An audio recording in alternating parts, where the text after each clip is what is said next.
Hello friends, welcome to CSB IAS Academy. Now the topic we are going to discuss is One Sun, One World, One Grid. So shortcut lo OSOWOG anta. So it is the initiative taken up by the Indian government. దీనికి సంబంధించి news article ఒకటి last week మనం చూసాం.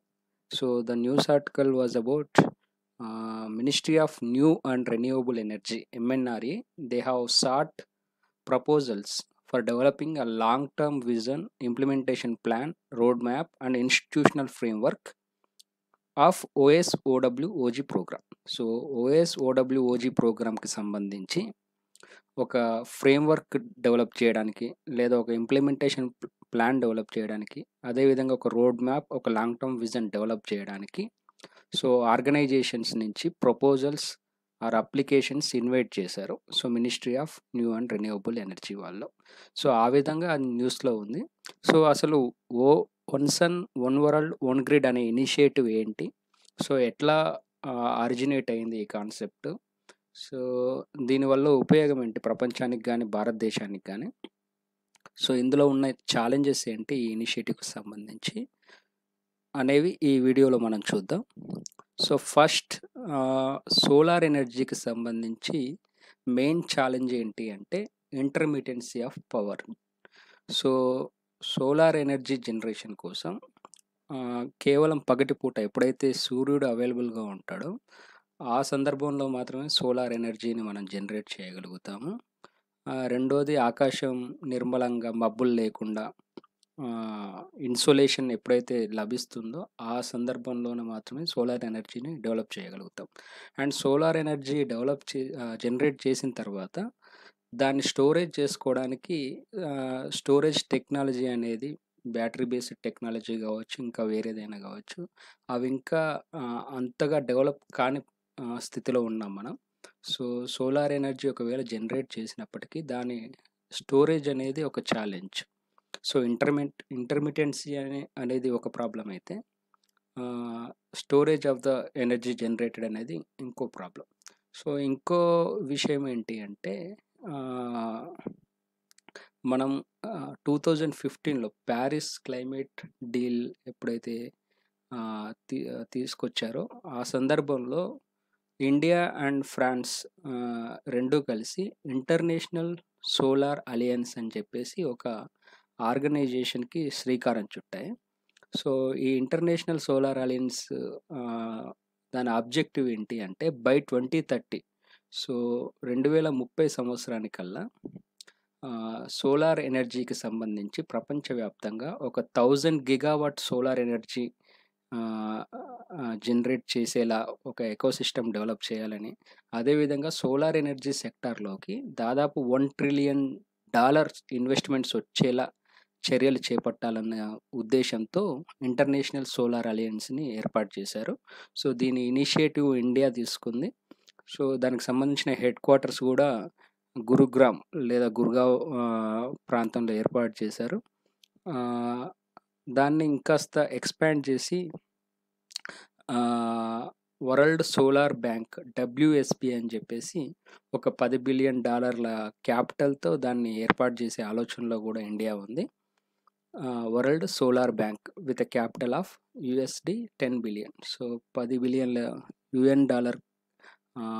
Initial క్యాపిటల్తో world solar bank అనే దాన్ని ఒకదాన్ని India develop చేసే దాంట్లో ఉంది. ఇకపోతే అసలు ఈ OSOWOG అనే కాన్సెప్ట్ ఎట్లా ఆరిజినేట్ అయింది, ఎట్లా ఎవాల్వ్ అయింది అనేది చూడాలి మనం. సో ఇక్కడ గ్లోబల్ రీఇన్వెస్ట్ మీట్ అని చెప్పేసి, సో మన ఇండియా రెన్యూవబుల్ ఎనర్జీకి సంబంధించి డెవలప్ చేసిన టెక్నాలజీస్ కానీ ఇన్నోవేషన్స్ కానీ షోకేస్ చేసేందుకు, ఎగ్జిబిట్ చేసేందుకు, అదేవిధంగా ఈ రెన్యూవబుల్ ఎనర్జీ రంగంలోకి ఫారిన్ ఇన్వెస్ట్మెంట్స్, ప్రైవేట్ ఇన్వెస్ట్మెంట్స్ని అట్రాక్ట్ చేసేందుకు ప్రతి 2-3 ఏళ్ళకు ఒకసారి గ్లోబల్ రీఇన్వెస్ట్ సమ్మిట్ అని చెప్పేసి ఒక దాన్ని కండక్ట్ చేస్తుంది.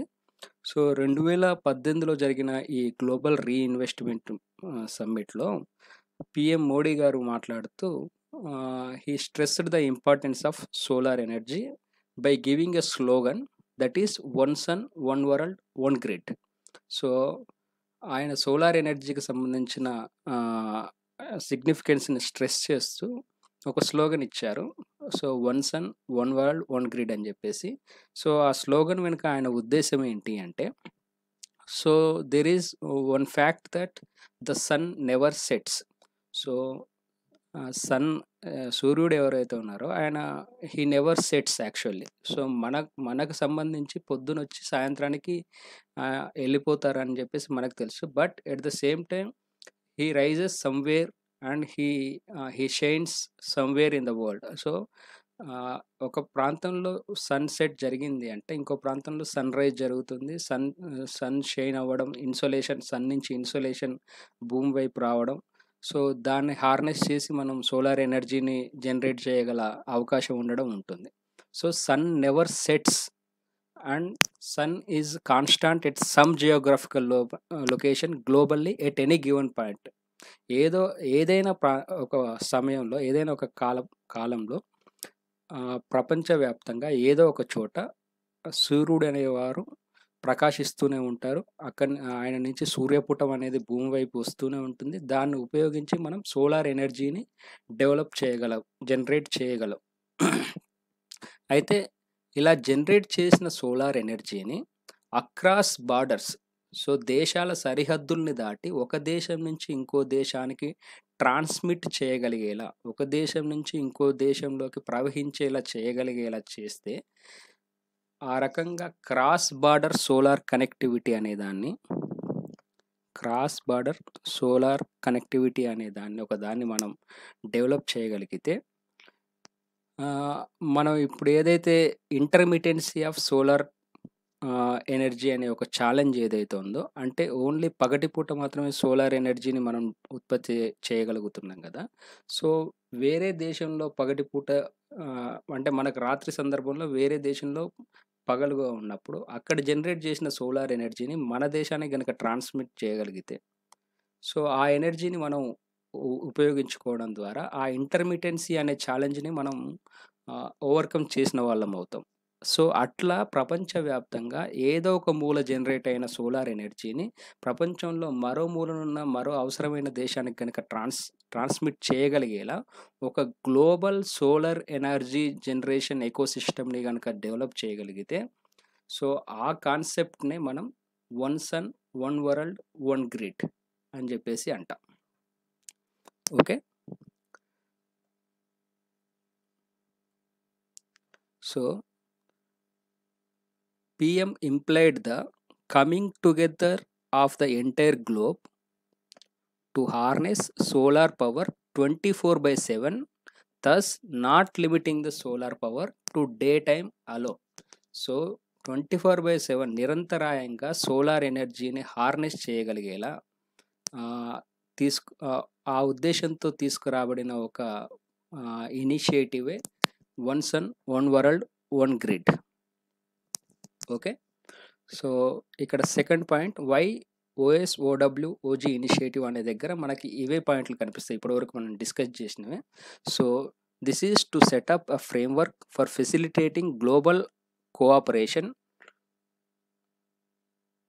aimed at building a global ecosystem of interconnected renewable energy resources that can be seamlessly shared for mutual benefits and global sustainability. Okay, ఒక global ecosystem of interconnected renewable energy resources అనేది build చేసి, తద్వారా అందరికీ ఆమోదయోగ్యంగా, అందరికీ ఉపయోగకరంగా ఉండేలా sustainable వేలో energy generation, energy ట్రాన్స్మిషన్ని కనుక మనం చేపట్టగలిగితే, సో మనం ఏదైతే నినాదం ఇచ్చుకున్నామో one sun, one world, one grid అని చెప్పేసి దాన్ని ఫుల్ఫిల్ చేసిన వాళ్ళం అవుతాం అని చెప్పేసి మోడీ గారి ఆలోచన. అదేవిధంగా to utilize solar power when the sun is not shining in other parts of the world by building a common transmission system. So the core ఇక్కడ ఈ OSOWOGకి సంబంధించి, ఈ ప్రోగ్రామ్కి సంబంధించిన బేసిక్ ఆర్ ఫండమెంటల్ థీమ్ ఏంటి అంటే, building a common transmission system. So generation అనేది, solar energy generation అనేది ఏ దేశంలోనే జరగవచ్చు. ఆఫ్రికాలో ఒక చిన్న కంట్రీలో జరగవచ్చు, లేదా సౌత్ ఈస్ట్ ఏషియాలో వియత్నాం లాంటి దేశంలో జరగవచ్చు, లేదా యూరోప్లో ఇంకో చిన్న దేశంలో ఎక్కడైనా జరగవచ్చు. బట్ ఆ ట్రాన్స్మిషన్ సిస్టమ్, ఆ గ్రిడ్ ఏదైతే ఉందో కామన్ గ్రిడ్ ఉండడం వల్ల, అన్ని దేశాలను కలుపుతూ ఒకే ఒక ఎలక్ట్రిసిటీ గ్రిడ్ ఉండడం వల్ల, కామన్ ట్రాన్స్మిషన్ సిస్టమ్ ఉండడం వల్ల ఎక్కడ జనరేట్ అయినా సరే సోలార్ ఎనర్జీ ఆ కామన్ ట్రాన్స్మిషన్ సిస్టమ్ ద్వారా, ఆ కామన్ గ్రిడ్ ద్వారా ప్రపంచంలో ఇంకో మూల ఎక్కడైతే అవసరం ఉందో అక్కడికి ట్రాన్స్మిట్ చేయగలిగేలా మనం ఒక వ్యవస్థను ఏర్పాటు చేయగలిగితే అదే OSOWOG. ఓకే. సో ఈ ఇనిషియేటివ్ని మన భారతదేశమే చేపట్టింది. 2018లో మోడీ గారు ఇచ్చిన నినాదం మేరకు ministry of new and renewable energy దానికి సంబంధించిన vision, implementation plan, road map, institutional framework తయారు చేసే పనిలో ఉంది. దానికి సంబంధించి బిడ్డింగ్ లేదా ప్రపోజల్స్ని ఇన్వైట్ చేసింది. అయితే దీన్ని ఎట్లా ముందుకు తీసుకెళ్ళబోతుంది India? How the initiative is going to take its shape. So మనం ఇందాకే చెప్పుకున్నట్టు ఈ ఇనిషియేటివ్ ఇండియా సెంటర్డ్ ఇనిషియేటివ్. ఇండియానే దీన్ని ప్రపోజ్ చేసింది అండ్ దీన్ని ముందుకు తీసుకెళ్ళాలనుకుంటుంది. So by keeping India at its centre, so ఇండియాని ఒక కేంద్రంగా అనుకొని ఇండియాని మధ్యలో ఉంచి, సో మొత్తం సోలార్ స్పెక్ట్రమ్ని 2 జోన్లుగా డివైడ్ చేస్తున్నారు. ఒకటి ఇండియాకి east side, far east. So ఇక్కడ మొత్తం countries like Myanmar, Vietnam, Thailand, Cambodia and other South East Asian countries ఏవైతే ఉంటాయో అవన్నీ కూడా ఇండియాకి సంబంధించిన ఫార్ ఈస్ట్ డివిజన్ కిందికి వస్తుంది. సో అట్లాగే ఇండియాకి సంబంధించిన ఫార్ వెస్ట్ డివిజన్, ఇండియా సెంటర్గా ఉంటే దానికి ఫార్ వెస్ట్ డివిజన్. సో అక్కడ మిడిల్ ఈస్ట్ కంట్రీస్, కింద ఆఫ్రికన్ కంట్రీస్, ఇవన్నీ కూడా ఫార్ వెస్ట్ డివిజన్ కిందికి వస్తాయి. So by keeping India at its centre, so we are going to develop 2 broad zones. One is the far east and the other is the far west. So ఈ రకంగా ఈ దేశాలు, ఈ ప్రాంతంలో ఉన్న మొత్తం ఒక 140 దేశాలన్నిటికీ కలిపి ఒక కామన్ ట్రాన్స్మిషన్ గ్రిడ్ని ఏర్పాటు చేయాలనేది ప్రాథమికంగా ఈ ఇనిషియేటివ్కి సంబంధించిన ప్లాన్ ఆఫ్ యాక్షన్. అండ్ ఈ ఇనిషియేటివ్ని 3 phases ఫుల్ఫిల్ చేయాలని చెప్పేసి ఆలోచన ఉంది. సో ఫస్ట్ ఫేజ్లో ఏంటి అంటే MESA SEA.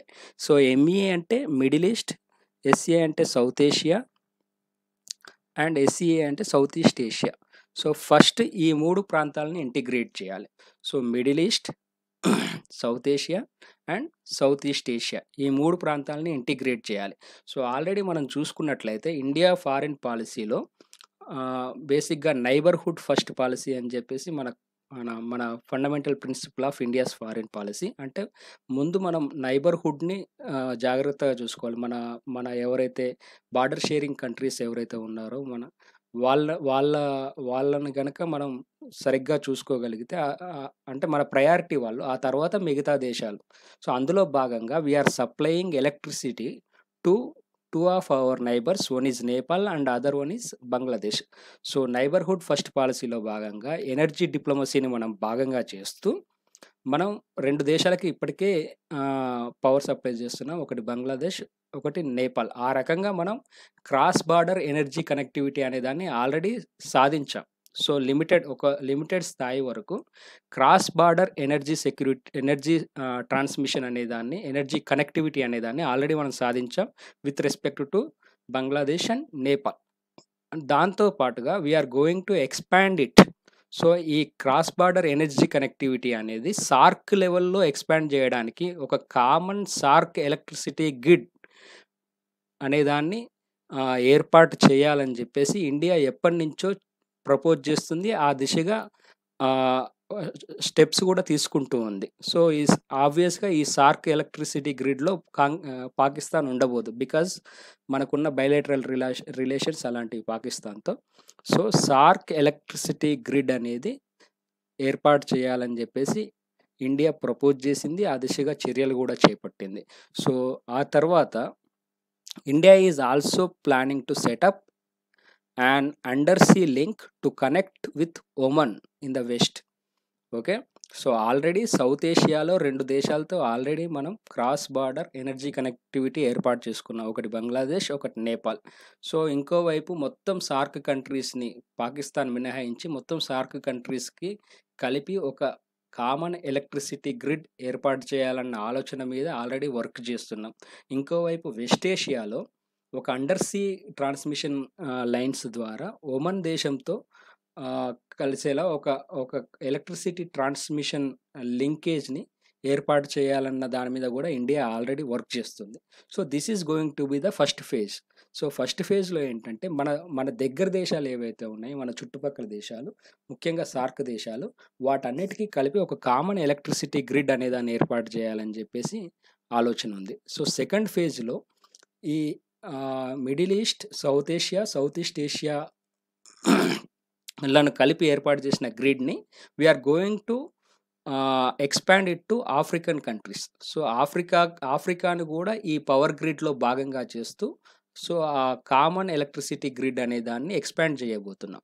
సో మూడో ఫేజ్‌లో ఈ గ్రిడ్‌ని ఇంకాస్త ఎక్స్పాండ్ చేసి యూరోప్‌లో అండ్ మిగతా ప్రపంచవ్యాప్తంగా ఉన్న దేశాలని కూడా ఇందులో భాగం చేసేలాగా గ్లోబల్ ఇంటర్ కనెక్షన్ ఏర్పాటు చేసేలాగా ప్లాన్ చేస్తున్నాం. So the initiative OSOWOG it is going to be taken up in 3 phases. So one is phase 1 MESA అంటే middle East, South Asia and south East Asia దేశాల ఇంటిగ్రేషన్ ఫస్ట్ ఫేజ్‌లో. ఆ తర్వాత African కంట్రీస్‌ని కూడా ఇందులో ఇంటిగ్రేట్ చేయడం రెండో ఫేజ్. ఆ తర్వాత గ్లోబల్ ఇంటర్ కనెక్షన్స్ డెవలప్ చేయడం థర్డ్ ఫేజ్‌లో జరుగుతుంది. సో ఈ ప్రోగ్రామ్‌కి టెక్నికల్ అసిస్టెన్స్ అనేది it is going to be by the world bank. So ఈ ప్రోగ్రామ్‌కి not financial assistance as of now. ఇప్పటివరకు ఫైనాన్షియల్ అసిస్టెన్స్ ఎవరు కమిట్ చేయలేదు దీనికి. టెక్నికల్ అసిస్టెన్స్ ఇవ్వడానికి మాత్రం వరల్డ్ బ్యాంక్ ముందుకొచ్చింది. ఓకే. సో ఏంటి ఈ ప్రోగ్రామ్ వల్ల ఉపయోగం ఏంటి ఇండియాకి గానీ, భారతదేశానికి గానీ అంటే, సో ఇండియా ఇప్పటికే రిన్యూవబుల్ ఎనర్జీస్ సంబంధించి ఎన్‌డీసీ రూపంలో నేషనల్లీ డిటర్మైన్డ్ కాంట్రిబ్యూషన్స్ రూపంలో ప్యారిస్ క్లైమేట్ డీల్‌కి కట్టుబడి ఉండేలాగా కొన్ని అంబిషియస్ టార్గెట్స్‌ని పెట్టుకుంది. సో అందులో భాగంగా 175 గిగావాట్స్ ఆఫ్ సోలార్ ఎనర్జీని మేము ఉత్పత్తి చేస్తామని చెప్పేసి, అందులో 100 gigawatts it is going to be solar energy అని చెప్పేసి, అదేవిధంగా కార్బన్ సింక్‌ని పెంచుతామని చెప్పేసి, ఎమిషన్స్ ఇంటెన్సిటీని తగ్గిస్తామని చెప్పేసి, ఇట్లా రకరకాల ఎన్‌డీసీ ఆల్రెడీ కమిట్ అయిపోయి ఉంది ఇండియా. సో దాంతో పాటు సోలార్ ఎనర్జీలో ఇన్వెస్ట్మెంట్స్‌ని పెంచడానికి, సోలార్ ఎనర్జీ జనరేషన్‌ని పెంచడానికి ఇంటర్నేషనల్ సోలార్ అలయన్స్ అని చెప్పేసి ఆ ఇనిషియేటివ్‌ని కూడా తీసుకుంది. సో ఇప్పుడు దాంతో పాటు ఇప్పుడు OSOWOG అనేది it is going to be most ambitious schemes undertaken by any country. ఇప్పటివరకు ఏ కంట్రీ ఇమాజిన్ చేయనటువంటి, ఏ కంట్రీ ఊహించినటువంటి ఒక అంబిషియస్ స్కీమ్‌ని ఇండియా చేపట్టింది. సో ఒక రకంగా ప్రపంచం మొత్తాన్ని ఒక ఎలక్ట్రిసిటీ గ్రిడ్‌ని ఉపయోగించి ఇంటిగ్రేట్ చేసి, ఆ రకంగా సోలార్ ఎనర్జీ వంటి ఒక రెన్యూవబుల్ ఎనర్జీ రిసోర్సెస్‌ని ప్రపంచవ్యాప్తంగా ప్రమోట్ చేయడానికి ఇండియా పూనుకోవడం అనేది నిజంగా ఒక గొప్ప విషయం. సో దీని ద్వారా ఈ రంగంలోకి పెద్ద ఎత్తున పెట్టుబడులను తీసుకురావడానికి, టెక్నాలజీని అట్రాక్ట్ చేయడానికి, స్కిల్స్‌ని అట్రాక్ట్ చేయడానికి, ఫైనాన్సెస్‌ని అట్రాక్ట్ చేయడానికి అవకాశం ఉంటుంది. సో ఒకవేళ ఈ ప్రాజెక్ట్ గనక without any hindrances, without any obstacles fulfil చేయగలిగితే, సో రెన్యూవబుల్ ఎనర్జీ అనేది ప్రపంచవ్యాప్తంగా అందుబాటులోకి వస్తే సీమ్‌లెస్‌గా ఎనర్జీ పావర్టీ అంటాం మామూలుగా. సో మామూలుగా ఇప్పుడు నడుస్తున్న ఆర్థిక వ్యవస్థ అనేది it is based on energy. So either industries కావచ్చు, సర్వీసెస్ సెక్టార్ కావచ్చు, even agriculture for that matter, all are dependent on energy. So energy అంటే విద్యుత్ శక్తి అనేది, ఎలక్ట్రిసిటీ అనేది సీమ్‌లెస్‌గా 24/7 క్వాలిటీతోని అఫోర్డబుల్‌గా అందరికీ యూనివర్సల్‌గా అందుబాటులో ఉండే రోజు కోసం అని చెప్పేసి ప్రపంచమంతా ఎదురు చూస్తుంది. And the 21st century economy is highly dependent on seamless quality and affordable electricity. So అవి అందుబాటులో లేనప్పుడు we say that it is energy insecurity or energy poverty. So అది అందుబాటులో లేనంత కాలం దాన్ని మనం ఎనర్జీ పావర్టీగా లేదా ఎనర్జీ ఇన్‌సెక్యూరిటీగా చెప్తాం అన్నట్టు. ముఖ్యంగా ఒకవైపు క్లైమేట్ చేంజు దాన్ని ఎదుర్కోవాలి. ఇంకోవైపు ఎనర్జీ పావర్టీని ఎదుర్కోవాలి. సో, ఆ రకంగా గ్లోబల్ సౌత్ అని ఏదైతే అంటామో మనం. సో, ఈ poor countries, least developed countries వీటన్నిటిని గ్లోబల్ సౌత్‌గా వ్యవహరిస్తాం. సో, ఆ కంట్రీస్ ఒక రకంగా socio economic challenges like poverty, hunger ఇలాంటివి ఉండనే ఉన్నాయి. ఇంకోవైపు క్లైమేట్ చేంజు, ఇంకోవైపు ఎనర్జీ సెక్యూరిటీ లేకపోవడం. సో, ఇట్లా రకరకాల సమస్యలతో సతమవుతున్నాయి. అలాంటి దేశాలకి గనక మనం ఇట్లా ఒక రెన్యూవబుల్ ఎనర్జీ రిసోర్స్ ద్వారా వాళ్ళకి సీమ్‌లెస్ ఎలక్ట్రిసిటీని గనక మనం అందజేయగలిగితే, సో, వాళ్ళ జీవితాల్లో ఒక క్వాలిటేటివ్ చేంజ్ ఒస్తుంది. సో, ఇప్పటికే వాళ్ళు థర్మల్ ఎలక్ట్రిసిటీ రూపంలో ఏదైతే ఖర్చు పెడుతున్నారో, ఆ ప్రాజెక్ట్‌లకు సంబంధించిన ఖర్చులు తగ్గుతాయి, ఎఫిషియన్సీ పెరుగుతుంది. సో, ఆ ఎఫిషియన్సీ పెరిగి ఖర్చులు తగ్గడం ద్వారా ఏవైతే డబ్బులు మిగులుతాయో ఆయా దేశాల్లో, వాటిని మిగతా సోషల్ సెక్టార్‌లో ఎడ్యుకేషన్ మీద, పావర్టీ మీద, హంగర్ మీద, హెల్త్ మీద వాళ్ళు ఖర్చు చేసుకోగలుగుతారు. సో దట్ వాళ్ళ హ్యూమన్ డెవలప్‌మెంట్ ఇండిసెసెస్ అనేవి ఇంప్రూవ్ అవుతాయి. ఓకే. సో, ఇంకొకటి ఏంటి అంటే transition to renewables. So, it is inevitable. So, in the wake of climate change, so, మనం ఆల్రెడీ క్లైమేట్ చేంజ్‌కి సంబంధించిన నెగెటివ్ ఫాలోవర్స్‌ని ఆల్రెడీ అనుభవిస్తున్నాం మనం. సో, పారిస్ క్లైమేట్ ప్యాక్ట్‌లో చెప్పింది గూడా అదే. సో, ఇన్ కేస్ మనం మన యావరేజ్ టెంపరేచర్‌ని గనక 1.5 డిగ్రీ సెంటీగ్రేడ్‌కి అక్కడితో ఆపకపోతే are going to see some uncontrollable negative consequences అని చెప్పేసి అన్నాం. సో, అందుచేత it is inevitable for us to transition to renewables పునరుత్పాదక ఇంధన వనరులకనేది, పునరుత్పాదక శక్తి వనరులకి మనం మారడం అనేది ఇది తప్పనిసరి. సో, ఆ రకంగా ఓడబ్ల్యూఓజీ ఇనిషియేటివ్ అనేది it is going to help global south and even for that matter it is going to help the world for better transition to renewables. So, అదే రకంగా it is going to reduce the global carbon footprint. ఇప్పుడు ఏదైతే thermal power ప్లాంట్ల వల్ల and మిగతా unsustainable power generation వల్ల ఏదైతే global carbon foot print పెరుగుతుందో దాన్ని రిడ్యూస్ చేయడానికి కూడా ఈ ఇనిషియేటివ్ అనేది హెల్ప్ చేయబోతుంది. అయితే ఇండియన్ గవర్నమెంట్ తీసుకున్న ఈ పాలసీ ఏదైతే ఉందో, లేదా ఈ ప్రోగ్రామ్ ఓడబ్ల్యూఓజీ ఏదైతే ఉందో, దాన్ని చాలామంది experts they are considering it as a foreign policy tool. So, they are considering it as a foreign policy tool. ఏ రకంగా అంటే, so, they are seeing it as a strategic move to counter China's BRI project. So, China ఏదైతే one belt one road లేదా belt and road initiative అని చెప్పేసి ప్రపంచవ్యాప్తంగా Europe, Africa, ఆసియాలోని చాలా దేశాల్లో ఇన్‌ఫ్రాస్ట్రక్చర్ ప్రాజెక్ట్స్, రైల్వేస్ కావచ్చు, పోర్ట్స్ కావచ్చు, పవర్ గ్రిడ్స్ కావచ్చు, వీటిలో చాలా పెద్ద ఎత్తున పెట్టుబడులు పెడుతోంది. So, it is investing billions of dollars in infrastructure projects across Asia, Africa and Europe. So, ఆ రకంగా ఆసియాలో గానీ, మిగతా 2 ఆఫ్రికాలో గానీ, యూరోప్‌లో గానీ చైనా ప్రాబల్యం అనేది పెరిగిపోతుంది. సో, ఇండియా దగ్గర చైనాతో మ్యాచ్ అయ్యేంత ఆర్థిక బలం గానీ,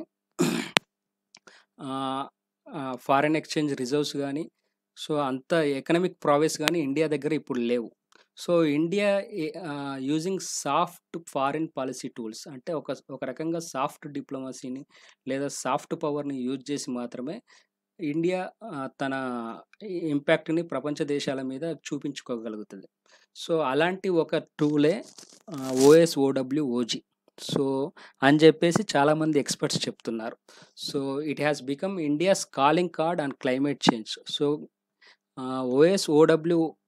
ఓజీ లాంటి ఇనిషియేటివ్‌ని తీసుకోవడం ద్వారా, సో, క్లైమేట్ చేంజ్ లాంటి ఒక జైగాంటిక్ ఈవెంట్‌కి దాన్ని ఆపడానికి ఇండియా కంకణబద్ధురాలై ఉంది అని చెప్పేసి మనం ఈ ఇనిషియేటివ్ తీసుకున్నట్లు మనల్ని మనం చూపించుకోవడానికి ఈ ఇనిషియేటివ్ ఉపయోగపడుతుంది అని చెప్పేసి చాలామంది ఎక్స్పర్ట్స్ చెప్పే మాట. సో, ఇక్కడ ఇంకో మాట కూడా వాడుతున్నారు వాళ్ళు, energy diplomacy. So, diplomacy on the basis of energy. So, ఇందులో ఈ ఇనిషియేటివ్‌లో ముఖ్య భాగం ఏంటి? సో, ఎనర్జీ సెక్యూరిటీ ప్రపంచ దేశాలన్నిటికీ గూడా renewable energy resources based energy security అందేలా చేయడం అనేది ఈ ఇనిషియేటివ్ యొక్క ముఖ్యోద్దేశం. సో, ఆ రకంగా ఎనర్జీని డిప్లొమసీ టూల్‌గాను, ఫారిన్ పాలిసీ టూల్‌గాను ఉపయోగించుకొని భారత్ తన ఫుట్ ప్రింట్ ఏదైతే ఉందో దాన్ని ఆసియా ప్రాంతంలోను, ప్రపంచవ్యాప్తంగాను పదిలపరుచుకునేలా చేస్తుంది అని చెప్పేసి ఎక్స్‌పర్ట్స్ చెప్పే మాట. ఓకే. ఇందాక మనం చెప్పుకున్నట్టుగా ఇప్పటికే బంగ్లాదేశ్‌కి, నేపాల్‌కి మనం ఆహ్, ఎనర్జీ సప్లై అంటే ఎలక్ట్రిసిటీ సప్లై చేస్తున్నాము. So, it's part of our neighbourhood first policy. అలాగే we're already working on SAARC electricity grid. So moreover we have established international solar alliance, which is the first treaty based intergovernmental organization that is championed by India. And we are already proposed World Solar Bank with a capital of $10 billion. So now we are proposing OSOWOG. So likewise, using all these measures, we are making our efforts to become a global leader using all these soft policy tools. So second one, this may also give impetus to Indo-Pacific vision. So Indo-Pacific ante manaku telusu, all these countries in the littoral countries in this Indian Ocean and Pacific Ocean. So వాటన్నిటిలో కూడా మన China ఏదైతే ఇప్పుడు BRI programme ద్వారా తన ప్రాబల్యాన్ని పెంచుకోవాలని చూస్తుందో దాన్ని counter చేయడానికి ఇండియా తీసుకొచ్చిన ఒక స్ట్రాటజీగా దీన్ని చూస్తున్నారు. అయితే దీంట్లో ఛాలెంజెస్ ఏంటి? OSOWOG అనేది ఇందాకే చెప్పుకున్నాం, it's going to be an ambitious project ever taken up by any country. So అయితే దీంట్లో ఛాలెంజెస్ ఏంటి అంటే first one financing. Okay.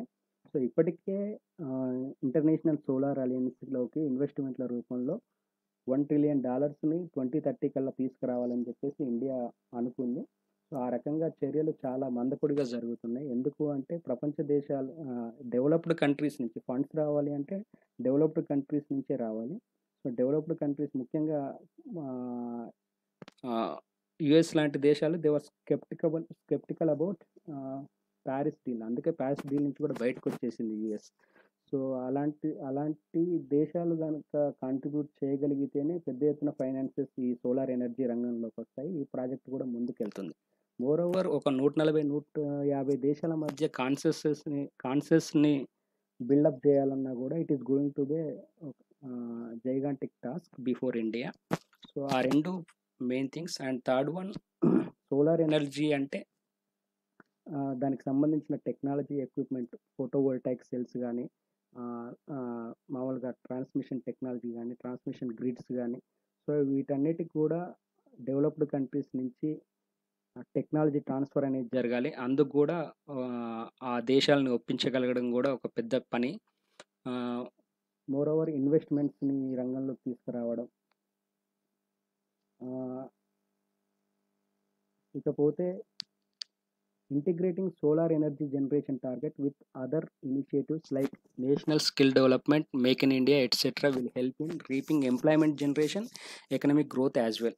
So solar energy generation తో సరిపెట్టుకోకుండా సో ఈ సోలార్ ఎనర్జీ జనరేషన్ సంబంధించిన ఎక్విప్మెంట్స్ ఆయా దేశాల్లోనే తయారు చేసుకోవడం, సో లోకల్ ప్రొడక్షన్ ద్వారా అక్కడ ఎంప్లాయ్మెంట్ జనరేషన్, సో మిగతా దేశాల మీద ఇంపోర్ట్ కోసం ఆధారపడకుండా ఉండడం వల్ల ఫారిన్ ఎక్స్చేంజ్ రిజర్వ్స్ కానీ లేదంటే ఇంపోర్ట్ బిల్ కానీ తగ్గిపోవడం వల్ల సో ఒక రకంగా ఎకనామిక్ గ్రోత్కి, ఎంప్లాయ్మెంట్ జనరేషన్కి రెండిటికి ఉపయోగపడేలాగా ఈ ప్రోగ్రామ్ని నేషనల్ ప్రోగ్రామ్స్తో ఇంటిగ్రేట్ చేసుకోగలగడం, కప్లింగ్ చేసుకోగలగడం అనేది ఇంపార్టెంట్.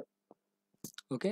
ఇంకొకటి స్టోరేజ్ కెపాసిటీ. ఫస్టే మనం చెప్పుకున్నాం ఎనర్జీ జనరేషన్ ఒకటే కాదు సమస్య, ఆ జనరేట్ చేసిన ఎనర్జీని స్టోర్ చేసుకునేలాగా స్టోరేజ్ కెపాసిటీ టెక్నాలజీ అనేది ఇంకా నేసెంట్ స్టేజ్లోనే ఉంది. సో దాన్ని తొందరగా డెవలప్ చేసుకోవడం, డెవలప్ చేసిన టెక్నాలజీని అన్ని దేశాలకు ట్రాన్స్ఫర్ చేసి అవన్నీ కూడా ఈ టెక్నాలజీ వల్ల లాభపడేలా చూడడం కూడా it is going to be a huge challenge. So ఒక రకంగా ఇప్పటివరకు గ్లోబలైజేషన్ ద్వారా we could achieve seamless movement of people, seamless movement of capital, seamless movement of goods and services across the borders of the globe. So, ప్రపంచవ్యాప్తంగా సరిహద్దుల్ని దాటి మనుషులు, capital పెట్టుబడి, వస్తువులు, services వెళ్ళేలాగా మనం గ్లోబలైజేషన్ ఇప్పటివరకు రియలైజ్ కాగలిగాం. Now it is time for the energy to cross the borders and to integrate the world into a single electricity transmission grid. So, ఇప్పుడు globalisation అనేది ఎనర్జీని ఇంటిగ్రేట్ చేయడం ద్వారా, లేదా ఎలక్ట్రిసిటీని ఒక కామన్ గ్రిడ్తో అనుసంధానం చేయడం ద్వారా సాధించాల్సిన అవసరం ఉంది. So that is the main objective of OSOWOG scheme. So ఈ ఈ స్కీమ్ అనేది, లేదా ఈ ఇనిషియేటివ్ అనేది ఈసారి మెయిన్స్లో చాలా ఇంపార్టెంట్ కాబోతుంది.